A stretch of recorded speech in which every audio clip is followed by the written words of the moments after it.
Welcome back to the deep dive.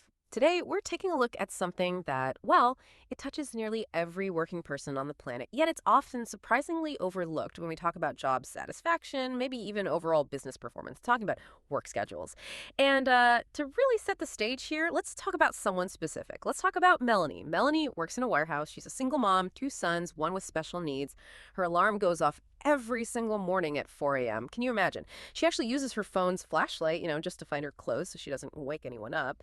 Then it's a 30-minute commute, and there's this constant fear, this anxiety that being even the second late could cost her job. Now, she actually liked the pay, said it was better than her last job, but the hours, brutal. Turns out overtime was mandatory, which for many hourly workers isn't that uncommon, unfortunately. This meant she had to plan months, literally months ahead, just to go to her kids' school events. She was stockpiling sick time just so she could leave work if she absolutely had to. And when she was actually sick, she still felt she had to go in. She had already canceled multiple doctor appointments for herself. Plus, her son's challenges meant she often got calls from school needing her help. And that left her with this impossible choice: go pick him up and risk losing her job, or stay and just, well, hope for the best. Ultimately, her partner made this huge sacrifice, quit a job they really loved just to support the kids because Melanie's schedule was so inflexible. And her story, her coworkers would absolutely agree. It shows that schedules are this critical, often overlooked driver of how people feel about their jobs. Yeah, and Melody's story isn't, just one person's struggle. It really highlights a widespread issue. What's truly fascinating here, I think, is how often schedules just get missed when we talk about employee satisfaction and, crucially, retention. People tend to focus on, say, pay or benefits. Right. You're the usual suspect. Exactly. But schedules are right there, impacting lives in a really profound way, day in and day out. So our mission with this deep dive is to unpack why schedules are so incredibly important, both for individual workers and for the organizations they work for. And then we want to explore some practical, research-backed ways to actually improve them. We're drawing heavily from this comprehensive analysis published in the MIT Sloan Management Review. It's based on extensive research, including, get this, nearly 3 million Glassdoor reviews. That massive database of employee feedback. Wow, 3 million. That's a huge data set. Okay, let's unpack this then. The human cost you described with Melanie, that's crystal clear. But what's surprising maybe is how much economic value employees themselves put on a good schedule. It's not just a nice to have, is it? Not at all. Studies have actually shown workers are willing to trade, on average, a 16% reduction in their pay for just 10 days of paid time off. 16%? That's a significant pay cut. It is. Think about what that tells us. It suggests the pressure, the stress, the lack of breathing room they feel with their current schedules must be immense if they'd prioritize time over that much money. Yeah, time becomes the real currency. Precisely. Time off, or perhaps time they can control. For instance, call center workers. They indicated they'd accept a 20% pay cut just to avoid those last-minute schedule changes. That instability is incredibly disruptive. 20%, even higher. And at Walmart, the biggest employer in the U.S., workers they survey said getting their preferred number of hours each week and having paid time off were the things they valued most highly among 11 non-wage aspects of their jobs. So it's right up there. Not a minor perk, but a major consideration. Okay, so if we connect this to the bigger picture then, the costs of bad schedules aren't just personal, hitting individuals like Melanie. They hit organizations, right? Directly. In their bottom line, their reputation. That's right. First off, there's often a clear link to reduced customer satisfaction. It makes sense, right? Yeah, tired, stressed employees. Exactly. Poor scheduling, especially things like excessive hours or constant changes, it can lead to poor service, delays, errors. We've seen this play out. Think about those CVS pharmacists in Ohio. Understaffing and overwork led to a month-long backlog, improperly filled prescriptions, even lost controlled substances. That's serious. Definitely serious. Or medical interns working super long shifts. One study found they made 36% more serious medical errors. Wow. And even in, say, accounting, auditors working over 60 hours a week tended to make significantly more accounting errors. Fatigue impacts judgment, whatever the field. Okay, so customer impact, errors. What about the direct financial hit to the company itself? Well, that comes through reduced employee commitment, lower productivity, and people just deciding to leave. Retention takes a nosedive.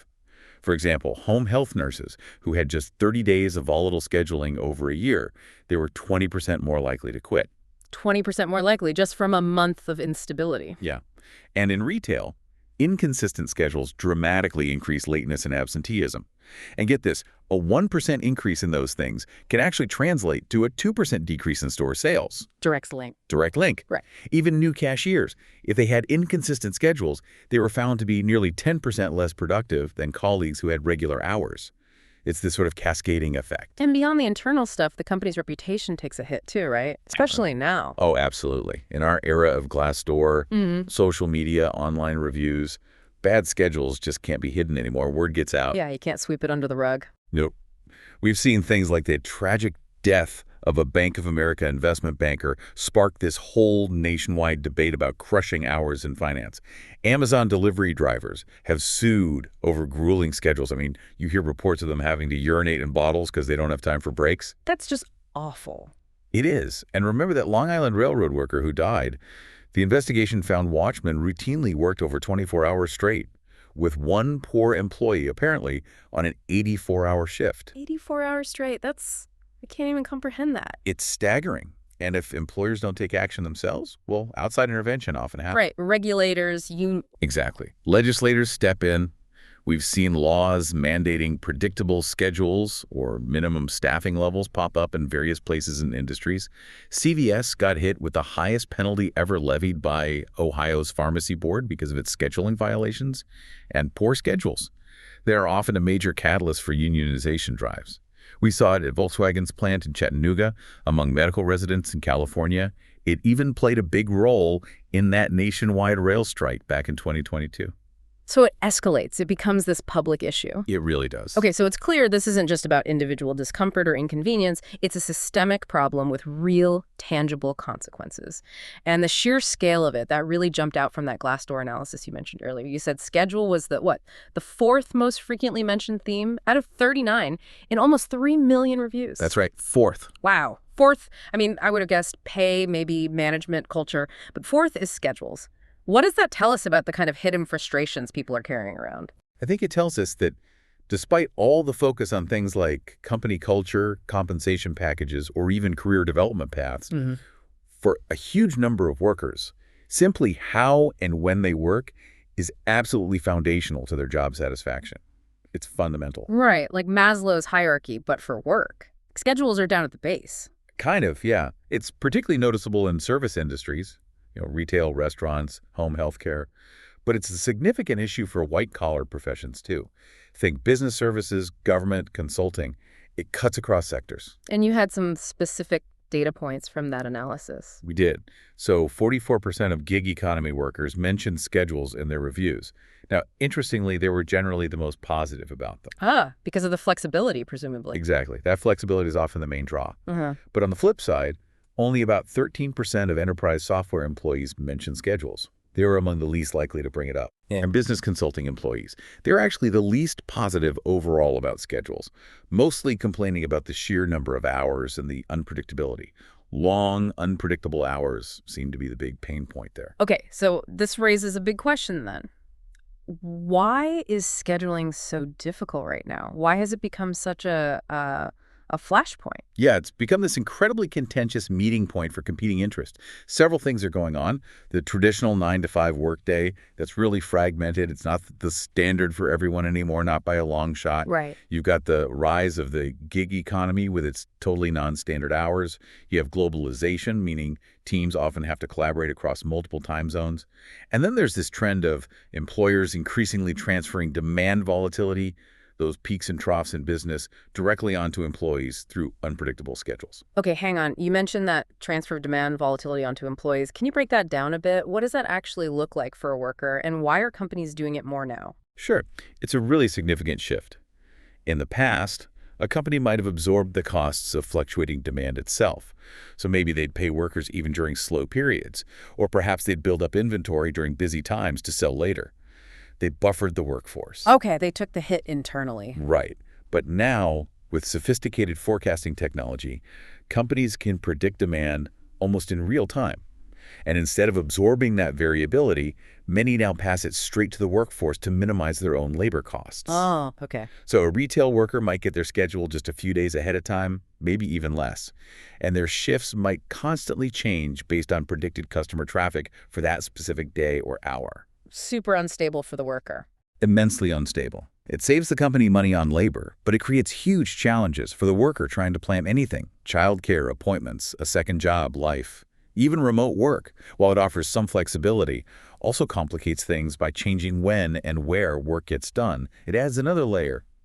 The reality is, over a third, more than one-third of all employed adults in the U.S. now work outside that traditional Monday to Friday 9 to 5 schedule. Okay, so it's complex. A lot of competing pressures. Given all that, the research you looked at actually offers 5 powerful ways to craft better schedules. And what strikes me is that these aren't just like minor tweaks. They really require rethinking what a schedule even is and how deeply it connects to everything else in the business. That's exactly right. These are more fundamental shifts. The first approach is, well, it sounds almost deceptively simple, yet it's often overlooked. Ask employees which elements of their schedules are working and which are not working. Just ask them. Just ask them. But crucially, ask open-ended questions. If you go in assuming you know the problem, you risk solving the wrong one. The research identified 7 distinct dimensions of schedules that really matter most to workers. These are flexibility, predictability, the number of hours, standard hours like 9 to 5, time off, breaks during the workday, and the boundary between work and life. 7 dimensions, okay. Yeah, taking that broader, multidimensional view is key. It's not just about one thing. That makes sense. And you mentioned a really fascinating insight there. For many workers, flexibility is actually more critical than predictability. That feels counterintuitive, doesn't it? Why do you think that is? It absolutely feels counterintuitive for many managers and companies because there's this long-held assumption that what workers really crave is just consistency, a totally predictable schedule. Right. Clock in, clock out, same time every day. Yeah. But that Glassdoor analysis showed, for instance, that retail and food service workers were 6 to 8 times more likely to mention flexible schedules in their reviews than predictable ones. 6 to 8 times more likely. Wow. And their sentiment, how positively or negatively they talked about flexibility, was 16 times more predictive of their overall work-life balance ratings than their sentiment about predictability was. 16 times. That's huge. It is.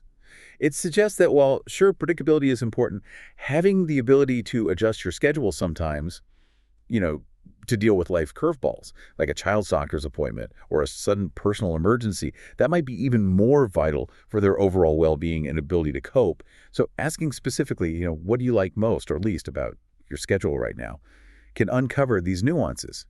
And often it also prompts employees to suggest practical solutions themselves. They're living it. They often know what could actually work better on the ground. Yeah, tap into their expertise. Okay, that makes a lot of sense. It's about empowering them to manage their own lives better within the work context. Moving on then, another powerful approach you found is to tailor schedules to employee preferences, recognizing that there's no single solution that works for everyone. Exactly. No one size fits all. And companies are getting pretty creative here, aren't they? You mentioned Marriott, for example. They saw success reducing turnover by offering more roles specifically between 10 a.m. and 2 p.m. Why is that particular time window so effective? Well, think about it. That 10 a.m. to 2 p.m. slot, it's often perfect for parents who have school-age children. Ah, drop off and pick up. Precisely. It allows them to do the school run without needing complex or expensive childcare arrangements. It directly tackles a major pain point for a big chunk of the potential workforce. Similarly, Land O'Lakes, at one of its cheese plants, they found they were struggling to attract workers, especially caregivers, with their rigid 12-hour shifts. Right, those long shifts are tough if you have other responsibilities. Very tough. Yeah. So they introduced new flex roles where employees could actually pick their start and stop times every few weeks, much more adaptable.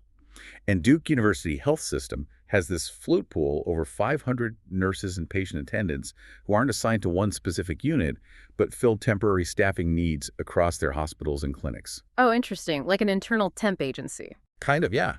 And it actually attracts people who value variety, who like learning new things, moving around. It meets a different kind of preference. It's all about meeting people where they are. And it's not just about different industries, but even within industries, the pain points vary, right? Like store managers were most unhappy about the sheer number of hours, whereas warehouse workers were way more likely to complain about not getting enough breaks. Exactly.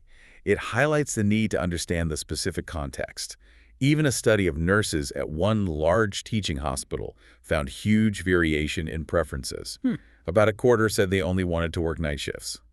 Another 20% actually preferred rotating 12-hour day and night shifts. So very different needs, even in the same job role. Very different. And when that hospital started incorporating these preferences into the scheduling process, what happened? Nurse well-being went up, quitting went down, and there was no negative impact on cost or patient care. That sounds like a clear win-win. It really was. And some companies are even getting proactive about this during hiring, like the convenience store chain Quick Trip. They apparently ask candidates about their scheduling preferences right in the interview process, trying to ensure a better fit from the get-go. That's smart. Build it in from the start. Okay. Our third recommendation builds on this. Search broadly for innovative ways to improve schedules. Don't just assume the current way is the only way. Ideas can come from lots of places. Okay. As we just touched on, employees themselves are often a fantastic source. That study of 150,000 U.S. nurses, they came up with all sorts of suggestions. Like what? Things like offering bonuses for picking up undesirable last-minute shifts, getting nurses more involved in actually setting the schedules for their unit, even creating those in-house staffing agencies we mentioned to help nurses find shifts that fit their specific needs and availability. That's really interesting. Looking internally makes sense, but how about looking outside your own company? Can you really learn useful stuff from competitors on something as specific as scheduling? Seems like that might be closely guarded. You'd be surprised. You absolutely can learn from competitors. For example, that Glassdoor analysis found that store managers at Wegmans, the grocery chain, were nearly 3 times more positive about scheduling than managers at Publix, another major chain. 3 times more positive. Yeah, even though they mention scheduling just as often. That strongly suggests Wegmans is doing something differently, something better, that Publix or others could potentially learn from. Benchmarking can work here. And sometimes, the best solutions are actually homegrown, already existing within the organization, but maybe hidden in one corner. In my own study of e-commerce fulfillment centers, I found that some warehouse managers, even though they worked for the same retailer and had the same official policies, had independently figured out ways to offer more desirable, maybe more stable hours while still hitting their productivity targets. Ah, so positive deviants, essentially, people who've cracked the code locally. Exactly. And those practices could then potentially be identified and shared, disseminated across the whole organization. That's a powerful idea. Find what's already working internally and scale it up. In academic research experiments, they also offer valuable insights. Phyllis Moline and Aaron Kelly ran this fascinating intervention in a Fortune 500 IT department. Teams were given more control. They jointly decided on things like meeting times, task allocation, how to coordinate work. The results: lower burnout, people reported sleeping better, higher job satisfaction, and remarkably, 40% less turnover over a 3-year period. 40% less turnover, just from giving teams more say in how they schedule their work. Primarily from that, yeah. Joint decision-making on schedules and work coordination, it's powerful. And finally, you've also got vendors stepping into this space now. Startups like Shift and Homebase are using technology, things like self-scheduling apps and even AI, to try and better match available work hours with individual employee preferences and availability. It's a rapidly evolving area. Okay, interesting. So the fourth strategy takes a slightly different angle. It's redesign work to improve schedules. This one's important because it recognizes that scheduling problems often aren't just about the schedule itself. They're symptoms of other issues, right? Of their operational choices. Exactly. Sometimes the schedule is just the end result of upstream problems. You gave the example of Gap retail stores. The variability in their work hours wasn't just random. It was linked to things like inaccurate shipment information, last-minute promotional changes, unexpected deliveries, stuff happening elsewhere in the supply chain. Precisely. So in that case, tweaking the scheduling software might help a bit. But the real fix involves improving those underlying operational practices, better inventory management, more predictable promotions, smoother logistics. Fix those, and the schedule naturally becomes more stable. Right. Address the root cause, not just the symptom. Yeah.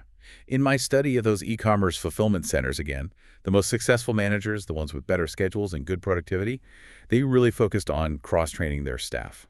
Cross-training, how does that help schedules? Well, if more employees can do multiple tasks, the team becomes much more flexible. If someone's absent or if there's a sudden surge in one type of order, others can step in and pick up the slack more easily. It builds resilience. Exactly. It builds resilience and adaptability into the system.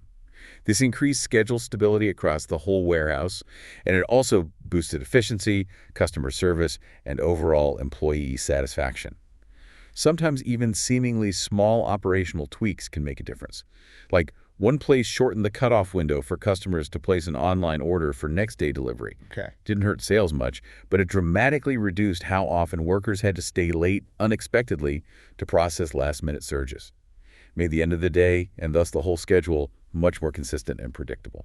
And, sometimes the simplest solution might just be hire more people. Well, yes, that's often the elephant in the room, isn't it? It seems obvious, but maybe overlooked in the drive for lean staffing. It can be. Hiring more employees directly addresses issues like persistent overtime, makes it easier for people to actually take their earned time off, allows for regular breaks without disrupting workflow. Some health systems, for instance, have learned this the hard way and are now actively promoting lower nurse-to-patient ratios. They recognize it improves not just schedules and nurse well-being, but also patient safety and outcomes. It's a foundational investment, not just a cost. Right. Okay, that leads us to the fifth and final recommendation. Empower local managers and reinforce desired social norms to guide scheduling. Yeah, this one's crucial because while technology and AI are getting better, they're not quite ready to fully optimize schedules on their own, especially when you factor in all the human elements. There was a study of a large grocery chain that used an AI algorithm to generate schedules. Okay, sounds efficient. In theory. But the study found that the local store supervisors frequently modify the hours the AI spat out. And crucially, those human modifications were actually associated with higher foot traffic and bigger average customer purchases. Interesting. So the humans knew better than the algorithm in this case. It seems they did. The local managers are closest to the ground. They understand the specific team dynamics, individual employee needs, the subtle day-to-day realities that an algorithm might miss. They're often best suited to making those complex, real-time trade-offs. Okay, so decentralizing some scheduling power to local managers makes sense, but you also mentioned reinforcing social norms. How does that fit in? Well, decentralization is good. It allows for experimentation and tailoring, but it also creates space for bad practices or inconsistent approaches to emerge if there aren't clear guidelines or expectations. This is where social norms become incredibly powerful. Social norms, they basically define what behavior is expected, what's considered appropriate within a specific group or organization. More powerful than, say, a company mission statement. Oh, absolutely. They often dwarf the impact of those formal core value statements written on the wall. Norms are about what people actually do and what's seen as acceptable by their peers and managers. There was a fascinating study looking at scheduling practices across different nursing homes. It found different norms guiding how they handled staffing gaps. Right. In some places, there was a share the pain norm. Basically, everyone was expected to chip in equally to cover unpopular shifts or unexpected absences, regardless of personal circumstances. Okay, seems fair on the surface. Maybe. But in other facilities, a different norm prevailed, a work-life needs norm. Here, when scheduling conflicts arose, preference was given to employees who had the most pressing personal needs at that particular moment, maybe a childcare issue or a health appointment. And the finding, the nursing homes guided by that work-life needs norm actually delivered better patient outcomes. Wow. So the norm around scheduling directly impacted the quality of care. It did. It likely fostered a more supportive environment, reduced burnout, maybe allowed nurses to be more focused when they were working. That's a really powerful distinction, share the pain versus work-life needs. So how do managers actually establish these kinds of positive norms? It's not like you just put up a poster, right? No, definitely not. Yeah? Managers establish norms primarily through their actions and their decisions, often subtly. It's not just what they say, it's what they consistently do. Mm-hmm. Think about how a manager sets up meeting times. Are they always during core hours, or are they flexible? What are their expectations around email response times, especially outside of work hours? Do they value face time, just being seen in the office? Or do they focus more on actual output and results, regardless of when or where the work gets done? Right. Those everyday actions send strong signals. Very strong signals about what's truly valued. And top leaders have a critical role here, too. They need to be really clear about the kinds of social norms they want to see guiding scheduling decisions throughout the organization. Then they need to monitor whether middle managers are actually upholding those norms. And perhaps most importantly, they need to model those desired behaviors themselves. Walk the talk. That sets the tone for everyone. Okay. So wrapping this all up, what does this really mean For us, for you listening, I mean, we spend a huge chunk of our lives at work, a third or more of our waking hours for many people. Mm. And how those hours are structured, how our schedules work, it has this absolutely profound impact on how we feel day to day, yes, but also in the long run. Our energy, our health, our relationships, and companies are deeply affected too, right? Yeah. Because the schedules they offer directly influence the energy, the enthusiasm, the commitment that their employees, their most vital assets, bring to the job every day. It really Mhm. does feel foundational. Absolutely. Given just how central schedules are to work, to workers, to the business itself, the potential to improve both individual well-being and overall business performance by really focusing on schedules, it feels immense. It's like this largely untapped lever that could lead to a much healthier, more engaged, and ultimately more productive workforce. Indeed. It makes you think. Considering how much of our lives really are shaped by our work schedules, what does this discussion thinking about these 5 strategies make you think about your own work-life balance? Or maybe if you lead a team, the balance of the people you manage. It's certainly something worth maybe diving into a bit deeper in your own world. Thanks so much for joining us for this deep dive.